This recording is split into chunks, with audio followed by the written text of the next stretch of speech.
असलेल्या सर्वांना माझं सप्रेम जय भीम. सर्व बहुजन महापुरुषांना माझं त्रिवार वंदन. आणि आज ज्या संविधानामुळे मी हे सर्व आणि तुम्ही लोक इथं आहात त्या संविधानाचा दिवस आहे. त्यामुळे सर्व भारतीयांना संविधान दिनाच्या हार्दिक शुभेच्छा. आता बघा, लहान छोटी मोठा घाट घेते. ही जी तुमची हालत आहे ना, तुमच्यामुळे. ते लोक येतात, तुमच्या पाया पडतात आणि तुम्ही पण त्यांना मत देता.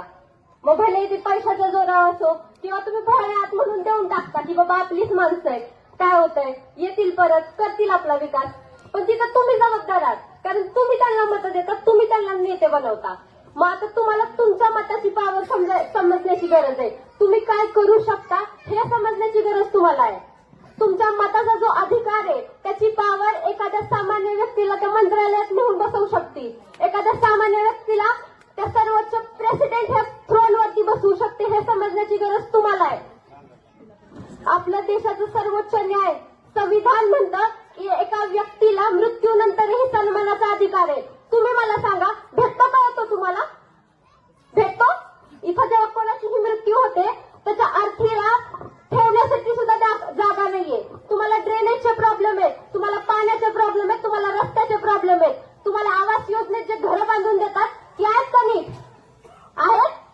ती गळतात आहे, त्याच्यातून किडे येतात, त्याच्यातून वॉर्म्स येतात बाहेर. ही तुमची किंमत आहे का? तुम्हाला तुमची किंमत ओळखायची गरज आहे. आज तुम्ही दाखवून द्या की तुम्ही काय करू शकता, तुमचं मत काय करू शकतं. इंग्लिशमध्ये एक म्हण आहे की late your action speaks more than words.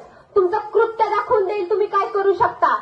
मी जास्त काय बोलणार नाही, माझं कृत्य दाखवून देईल मी. तुम्ही मला फक्त एक संधी द्या, त्या संधीचं मी सोनं करणार. पुढच्या वर्षी मी मत मागायला नाही येणार, तुम्ही हक्काने ते मत मला देणार. त्यामुळे जाताना फक्त इथं उपस्थित सर्व युवकांना मला सांगायचंय, बाबासाहेब म्हणून गेले होते की माझा जो मुवमेंटचा रथ आहे तो तुम्ही पुढे न्या. त्या सर्वांना मला एवढीच विनंती करायची आहे की तो बाबासाहेबांचा रथ आपल्याला पुढे न्यायचा आहे. बाबासाहेबांची चळवळ आपल्याला पुढे चालवायची आहे आणि त्या दिल्लीवरती आपल्याला कब्जा करायचा आहे. बाबासाहेब म्हणून गेले, जा आणि तुमच्या घरावर लिहून टाका, घराच्या भिंतीवर लिहा की मला या देशाची शासनकर्ती जमात बनायचंय. आपण देणारे आहोत, घेणारे नाही. आपण हक्क देतो, आपण मागणारे नाही आहोत.